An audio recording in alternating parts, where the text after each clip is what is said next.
Fan found famous singer alone and drunk outside club. What she whispered next day melted his heart. The rain fell with a cold, indifferent persistence, slicking the asphalt of the narrow alley until it gleamed like polished obsidian under the jaundiced glow of a single security light. From his position across the street, Leo watched the entrance to the Onyx Club, his posture as rigid and unyielding as the steel frame of the sedan he leaned against. The night was a familiar companion, a shroud woven from exhaust fumes, distant sirens, and the muffled, percussive heartbeat of a party he was not a part of. He was a ghost in the machine of the city, a sentinel paid to wait. His client was late. An hour late. Punctuality had been drilled into Leo with the force of a psychic hammer during his years in the service. His hands were steady, his gaze unwavering, but inside, a quiet storm was always brewing. It was the same storm that had raged since the day silence had fallen over his own life, a silence so profound it had its own sound, the phantom echo of a child's laugh, the remembered cadence of his wife's voice. He had become a connoisseur of quiet things. The soft hum of an old fan in a dusty apartment. The whisper of tires on wet pavement. He saw the world in details others missed, a mosaic of tells and truths hidden in plain sight. A sound cut through the rhythmic drumming of the rain. It was not the shattering of a bottle or an angry shout, the common punctuation marks of such a late hour. It was smaller, more fragile. A choked, guttural whimper, like an animal caught in a trap. It was a sound of pure, unadorned misery, and it snagged on something deep inside him, a tripwire connected directly to his past. Most people would have ignored it, dismissed it as the lament of a drunk or the city's usual nocturnal sorrow. But Leo was not most people. He pushed himself off the car, the movement economical and silent. He crossed the street, his worn combat boots making no sound on the wet ground. He rounded the corner of the dumpster, his body tense, prepared for anything. A threat, a vagrant, a trap. He found none of those things. He found a woman. She was curled into a fetal position, her back pressed against the cold, corrugated metal. Her dress, a creation of shimmering silver that must have cost more than his monthly rent, was torn at the shoulder and stained with grime. One of her impossibly high heels lay on its side a few feet away, a fallen monument. Her bare arms were wrapped around her knees, and she was shivering, a violent, uncontrollable tremor that shook her entire frame. Her face was buried in her arms, her elaborate hairstyle coming undone in damp strands. He did not recognize her at first. She was just a broken shape in the dark, another piece of human detritus the city was trying to forget. Then she shifted, lifting her head just enough for the light to catch the planes of her face. The makeup was a mess, mascara running in dark rivers down her cheeks, but the features were unmistakable. Ilara Vance. The singer whose voice was a global phenomenon, whose face was plastered on billboards and magazine covers from New York to Tokyo. Leo had seen those billboards. He had heard her songs drifting from passing cars, sanitized and perfect. The woman on the posters was an icon, a goddess of light and sound, untouchable and serene. The woman shivering behind the dumpster was just a girl, lost and terrified. He saw the stark, brutal chasm between the two, and in that gap, he felt the familiar ache of a promise he had failed to keep once before. He had failed to see the vulnerability in his own family until it was too late, shielded by the illusion of everyday safety. He would not make that mistake again. He stood there for a long moment, a silent, dark figure in the mouth of the alley. He was an observer no longer. The whimper he had heard was not just a sound, it was a summons. Leo did not move toward her immediately.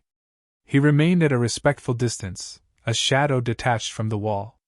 His training taught him that a cornered creature, no matter how wounded, was unpredictable. He softened his posture, a subtle unknotting of the tension in his shoulders. He did not want to be a threat. He wanted to be an anchor. "Ma'am," he said, his voice low and steady, not much more than a murmur. It was the voice he had used to soothe frightened civilians, to calm panicked recruits.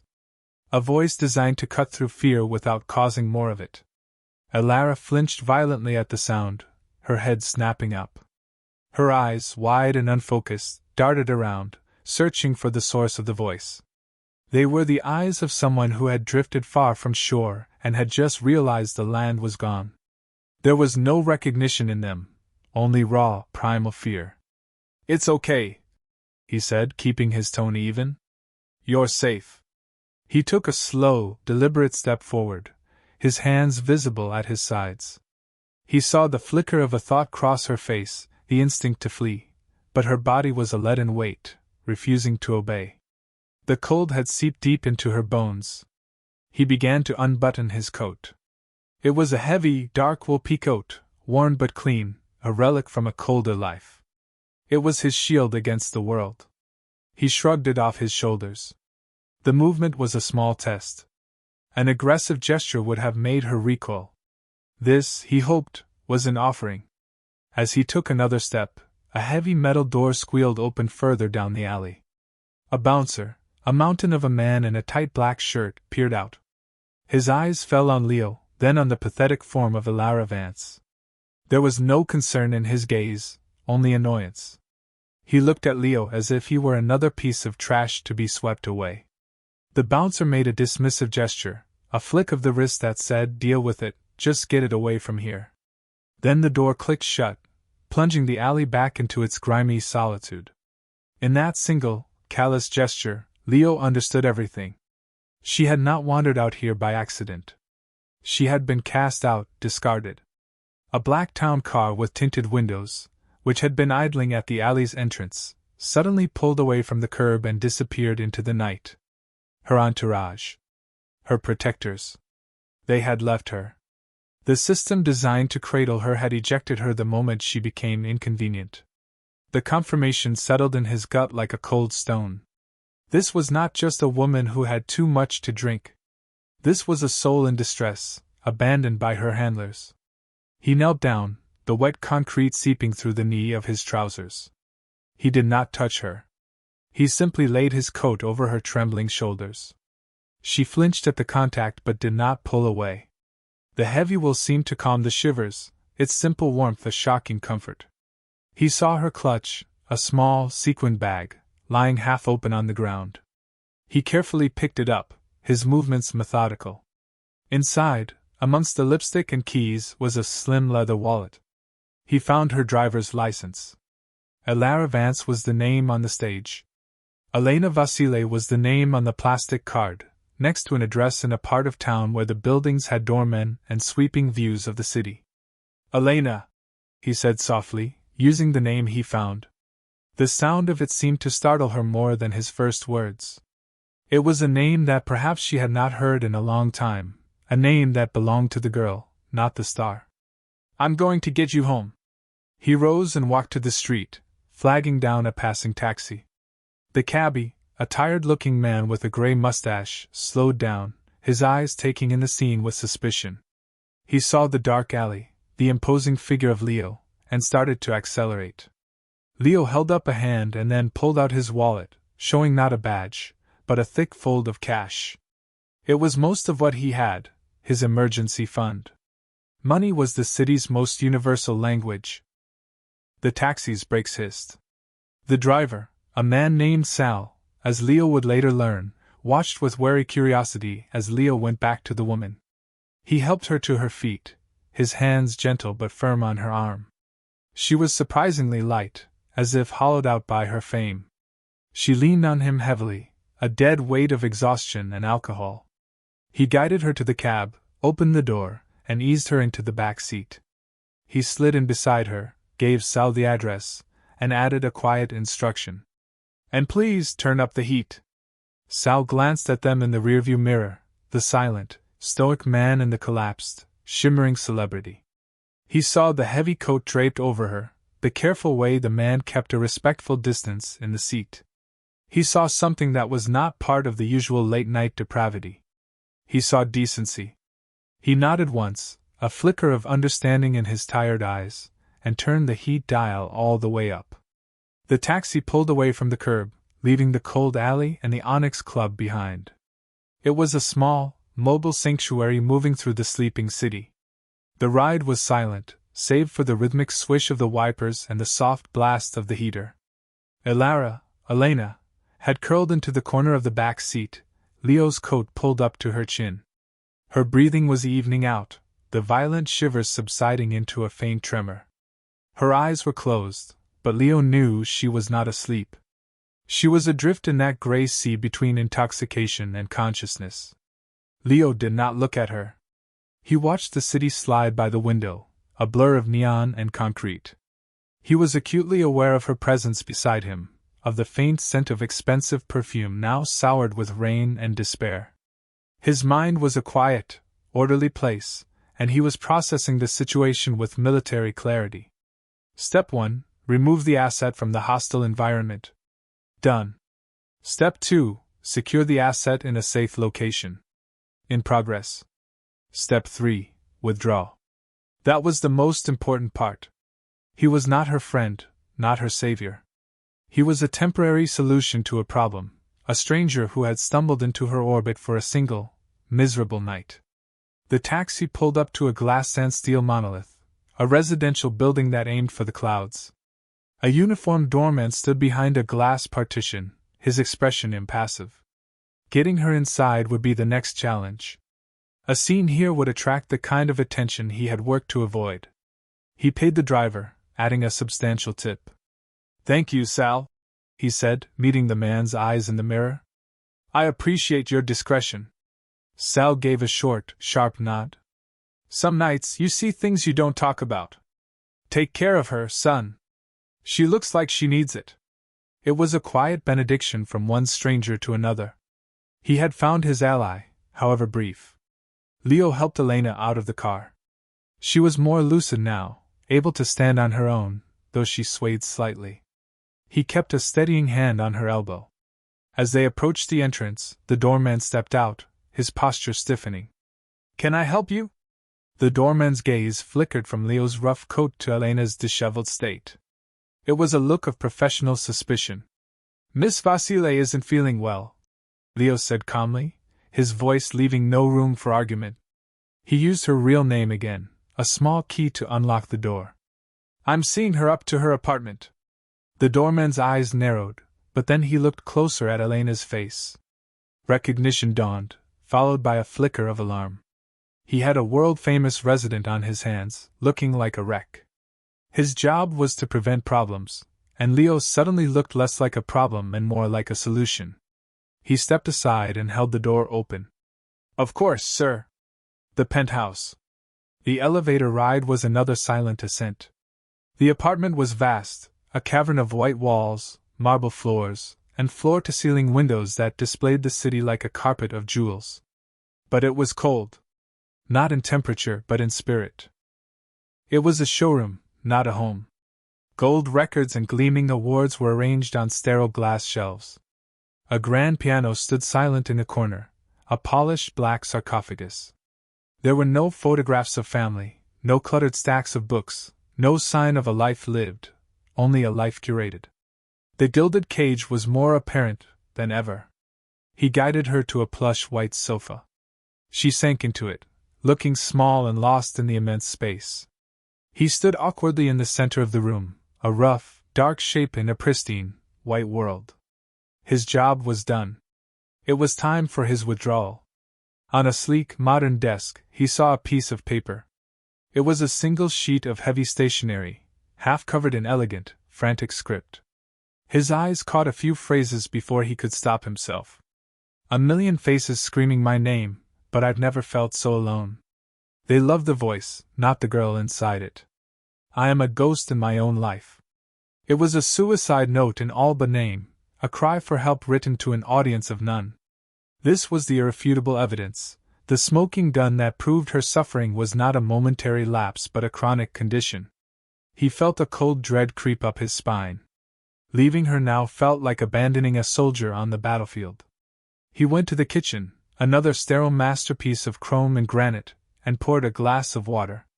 He brought it to her, and placed it on the table in front of her. She looked at the glass, then up at him. Her eyes were clearer now, the fog of alcohol beginning to recede, replaced by a deep, hollow shame. "Thank you," she whispered, her voice raspy. It was the first thing she had said to him. You should get some rest, he said, his tone gentle. He was about to leave, to walk out the door and disappear back into the anonymity of the night. But the image of the letter, of the words "ghost in my own life," held him in place. He thought of the silence in his own apartment, the ghosts he lived with. He couldn't leave her to hers. I'll stay, he said, more to himself than to her. Just until morning. I'll be on the couch. She didn't protest. She just nodded, a small, almost imperceptible motion. She watched him as he walked to the sofa, a piece of furniture as large as his entire bed, and sat down. He did not take off his shoes. He did not lean back. He just sat, a silent guardian in the stark, lonely penthouse, as the first hints of dawn began to soften the edges of the night sky. He was on watch. It was a duty he understood. Leo did not sleep. He sat on the impossibly white sofa, a sentinel at his post, and watched the city outside transform from a tapestry of black and gold to a muted palette of gray. The sounds of the awakening metropolis were a distant murmur, insulated by the penthouse's thick glass. Inside, the only sound was the soft, rhythmic breathing of the woman asleep in the other room. He had checked on her once, finding her curled up on top of her bed, still wrapped in his coat. His mind, usually a turbulent sea of memory, was calm. The mission had a clarifying effect. Protect. Secure. Observe. He was not thinking about his loss. He was preventing another's. For the first time in years, the ghosts in his own head were silent, pushed aside by the immediacy of his self-appointed duty. He felt a sense of purpose that had been absent since he had traded his uniform for civilian clothes. As the sun climbed higher, casting long shadows across the marble floor, he knew he could not stay. His presence would soon become a complication. Her manager, her assistant, her security, the same people who had abandoned her, would eventually surface, eager to control the narrative, to erase the previous night's ugly chapter. He would be a loose end, an inconvenient witness. He stood and walked to the door, his movements as quiet as they had been in the alley. He considered leaving without a trace, simply vanishing. But that felt incomplete. It felt like leaving a job half-finished. He took a pen and a simple business card from his wallet. The card was stark. Leo Gallo. Private Security. Below it, a phone number. He turned it over and wrote on the blank back. You were safe. He did not write "I kept you safe." That would have been claiming credit. The message was about her, not him. He propped the card on the kitchen counter where she would see it, a small, white flag in the vast, impersonal space. Then, he let himself out, the heavy door closing behind him with a soft, expensive click. He was once again just a man on the street, the city swallowing him back into its anonymity. He expected that to be the end of it. A strange, fleeting intersection of two vastly different lives. 2 days passed. Leo went back to his routine.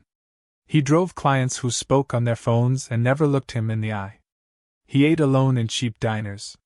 He went back to his small, quiet apartment, where the silence was once again a heavy presence. He tried not to think about the girl in the penthouse, but the image of her shivering behind the dumpster was seared into his memory. He worried. He hoped the note he had found was just a moment of drunken melodrama and not a premonition. On the third morning, he was at a small garage, overseeing a repair on one of the company cars. The air smelled of oil and metal. It was a grounded, real world, far from marble floors and city views. A sleek, black sedan he did not recognize pulled up. A man in a sharp suit got out of the passenger side. Leo's body tensed. He recognized the type, a fixer, a manager, someone sent to clean up a mess. He braced himself for a threat, a bribe, a non-disclosure agreement shoved in his face. But the man simply opened the back door. Elara Vance stepped out of the car. She looked nothing like the broken girl from the alley, nor did she look like the untouchable goddess from the billboards. She was wearing simple jeans, a soft sweater, and no makeup. Her hair was pulled back in a simple ponytail. She looked young, uncertain, and profoundly human. She walked toward him, her steps hesitant on the greasy concrete floor. The garage fell silent. The mechanics stopped their work, their eyes wide. They recognized her instantly. She ignored them, her gaze fixed only on Leo. She stopped a few feet in front of him. He saw that her eyes were clear and direct. The shame and fear were gone, replaced by a raw, fragile gratitude.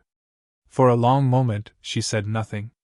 The silence stretched, thick with unspoken words. The clatter of a dropped wrench echoed like a gunshot. Then, she stepped closer, so close he could see the faint dusting of freckles across her nose. She leaned in, as if sharing a secret of immense importance.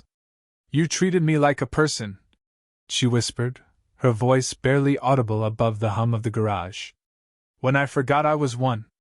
The words were simple, but they struck him with the force of a physical blow. They bypassed every wall he had built around his heart, every layer of stoic detachment. He had not offered pity or sought reward. He had offered a coat, a glass of water, a quiet presence. He had offered basic human decency. And in her world, that was a shocking, revolutionary act. He felt a crack appear in the frozen surface of his own grief. He had not just saved her from a cold night. He had, in some small way, reminded her of her own worth, and in doing so, he felt a flicker of his own. He could only nod, his throat too tight for words. The weeks that followed were a quiet revolution in both their lives. Elara, or rather Elena, as she insisted he call her, took control. The callous manager was fired. The neglectful security team was dismissed.